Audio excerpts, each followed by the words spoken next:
qui pridie quam pater tu, accepit panem in ad sanctas ac venerabilis manus suas, et elevatis oculis in celum ad te Deum Patrem suum omnipotentem, tibi gratias agens benedixi fregi dedique discipulis suis dicens, accipite et manucate ex hoc omnes, hoc est enim corpus meum, quod pro vobis tradetur.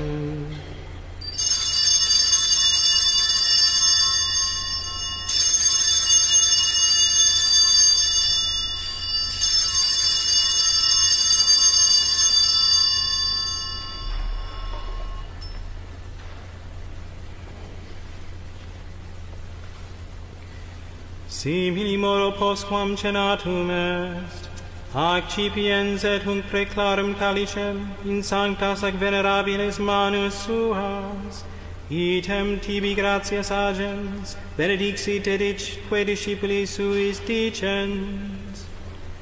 Accipite et bibite ex eo omnes, hic est enim calix sanguinis mei,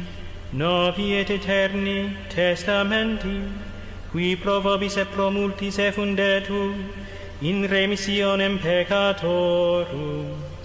hoc facite in meam commemorationem.